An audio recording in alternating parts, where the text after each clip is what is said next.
Сәлеметсіздер ме әріптестер? Сіздермен қазір бір платформамен бөліскім келеді. Жасанды интеллект арқылы дәлелдерге айтатын болсақ, бұның ішінде біз сабақта қолданылғанға өте ыңғайлы бір платформалардың бірі. Яғни сабақтың үстінде бізде мәтін болған жағдайда біз одан қалай тест жұмысын жасауымызға болады. Поискке QuizRice деп жазамыз. Ішіне кіргеннен кейін генератор кіресіздер. Осының ішіне. Одан кейін бұл жерде барлығы ағылшын тілінде беріледі. Соны біз қазақшаға қойып, қазақшаға аударып аламыз.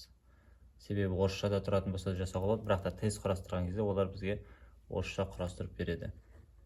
Жүйеге кіреміз, жүйеге біз Google өзіміздің Google.com арқылы кіреміз. Мен тіркеліп қойғам, сосын мен сразу кірді.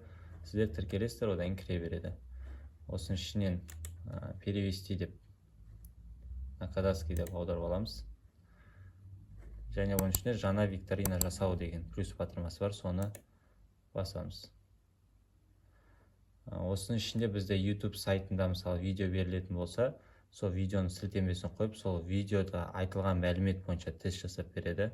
Немесе жаңағы не арқылы PDF форматында болатын болса, сол арқылы да жасап береді, немесе мәтіннен. Енді бізге қазір ыңғайлысы мәтін болатын мәтін, сол үшін мәтін дегенді басайық, және өзімізге қажетті бір мәтінді іздеп тауайық. Мысалы, талас шайқасы деген іздеген болатынмын. Осының ішіне кірейік. Атлақ шайқасына байланысты осындай мәтінді сілтемесін көшіріп аламыз.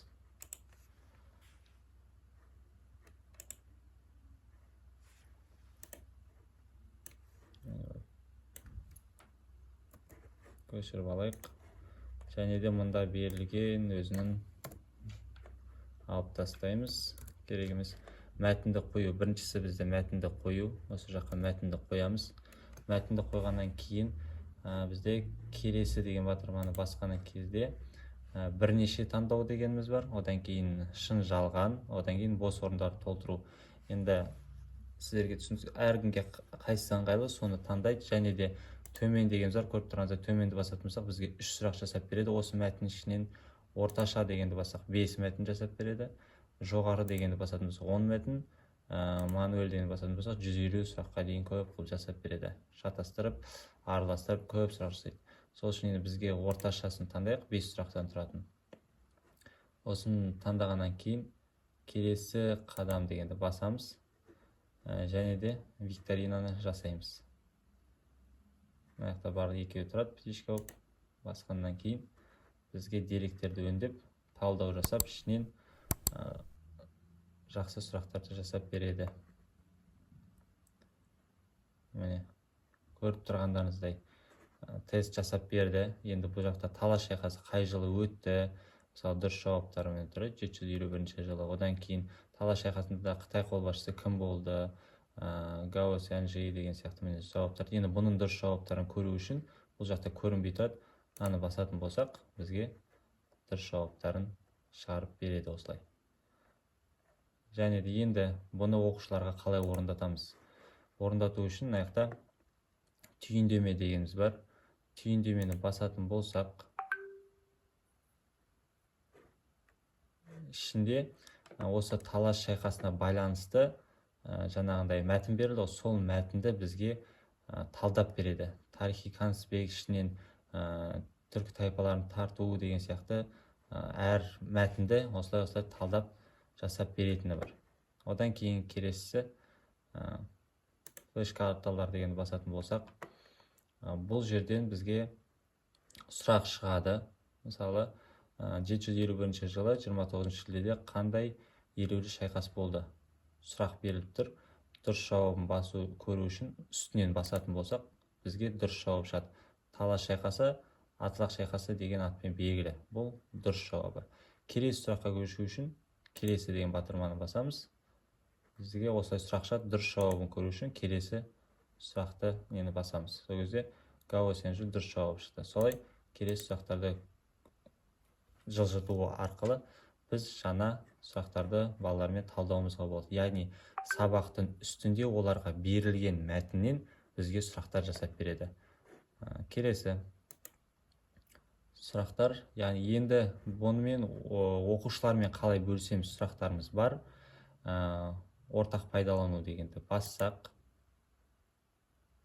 яғни бізде бұл веб-сайтқа ендіру немесе сілтеме ретінде ортақ пайдалану. Сілтеме ретінде ортақ пайдалану дегенді басамыз. Одан кейін осы сілтемені көшіріп алу керек. Көшіріп алайық және де өзімізге қойып аламыз. Оқушыларға жібереміз. Оқушылар осы сілтемені басқан кезде оларға шығады, яғни телефон арқылы да, одан кейін компьютер арқылы да баста болады. Перевести де аударып алайық. Және де осында шыққаннан кейін викторинаны бастау, яғни оқушы бастайды. Аты жөнін жазады. Мысалы, біз жазайық. Бақыт деп жазайық.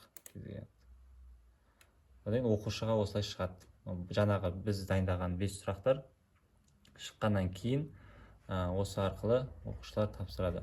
Мысалы, 751 осылай жауаптарын белгілеп, келесі деп өте береді. Келесі талас шайқасында кез келген сұрақты баса берейік. Одан кейін бізге талас шайқасында Қытай қай әулет, таң әулет мысалы.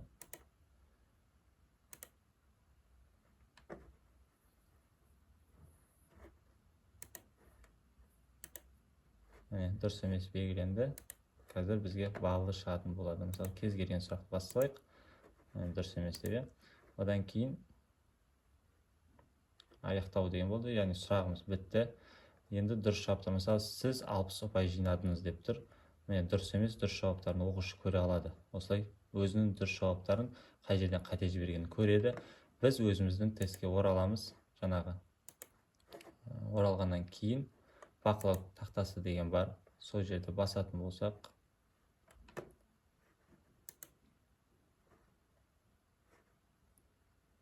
статистика дегенді басатын болсақ, статистикаға кіреміз.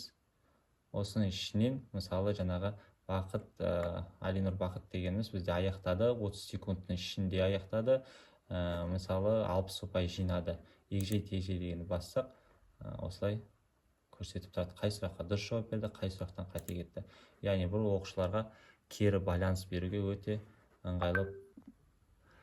Жасанды интеллекттің ішіндегі тест құрастыруға өте ыңғайлы сайттардың бірі QuizRice деп аталады. Кіріп, көріп, одан кейін өздеріңізге жасап алсаңыздар болады.